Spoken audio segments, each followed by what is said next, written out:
നമ്മുടെ കോളേജിൽ സീനിയേഴ്സിന്റെ ഗ്രാജുവേഷൻ ആട്ടോ നടക്കുന്നത്. അപ്പൊ അതിന്റെ തലേ ദിവസത്തെ ഒരു തിരക്കാണ് ഈ കാണുന്നത്. കഴിഞ്ഞ വീഡിയോയിൽ നമ്മൾ ഡ്രസ്സ് എടുക്കാൻ പോയില്ലായിരുന്നോ, ആ ഡ്രസ്സാണ് ഇത്. നമ്മൾ മൈക്കിൾ ജാക്സന്റെ 7 കോട്ടും തൊപ്പികളുമാണ് എടുത്തത്. അപ്പോൾ എല്ലാവരും ഡ്രസ്സൊക്കെ ഇട്ട് നോക്കുന്ന തിരക്കിലായിരുന്നു കേട്ടോ. ആർക്കും പാകാവുന്നൊന്നും ഇല്ലായിരുന്നു. പക്ഷെ ഞങ്ങളത് ഒപ്പിച്ചു. പിറ്റേ ദിവസം തന്നെ ഞാനും എൻ്റെ അനിയത്തിയും കൂടെ കോളേജിലിട്ട് പോകാനായിട്ട് റെഡി ആയിട്ട് നിൽക്കുക കേട്ടോ. ഒരു 6:50 ആയപ്പോഴത്തേക്കും നല്ല തെളിഞ്ഞു നിൽക്കുന്ന കാലാവസ്ഥ. 7 മണിയൊക്കെ ആയപ്പോഴത്തേക്ക് ഇത് ഇരുണ്ട് മൂടി തുടങ്ങി. വലിയ എന്തോ വരാനിരിക്കുന്ന പോലെയായിരുന്നു നമ്മുടെ അറ്റ്മോസ്ഫിയർ ഫുള്ള്.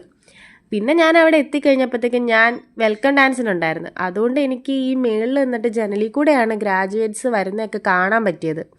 അപ്പം ചേച്ചിമാരൊക്കെ പറഞ്ഞു തന്നതിനനുസരിച്ചാണ് ഞാൻ മേക്കപ്പ് ചെയ്യുന്നത്. എനിക്ക് മേക്കപ്പ് ചെയ്യാനൊന്നും അറിയാൻ പാടില്ല. അപ്പം എന്നെ കളിയായിക്കൊണ്ടിരിക്കുകയാണ് അപ്പുറം ഇരിക്കുന്ന സന്ധ്യ ചേച്ചി. അങ്ങനെ സക്സസ്ഫുള്ളി ഞാൻ എൻ്റെ മേക്കപ്പ് ഒക്കെ ചെയ്തു കേട്ടോ. എല്ലാം കൂടി ഈ ഒരു ഒറ്റ വീഡിയോയിൽ തയ്ക്കാൻ പറ്റില്ലാത്തതുകൊണ്ട് ഞാൻ നാളെ ഇതിൻ്റെ സെക്കൻഡ് പാർട്ട് ഇടാവേ. അപ്പം എല്ലാവരും സബ്സ്ക്രൈബ് ചെയ്ത് സപ്പോർട്ട് ചെയ്യണേ.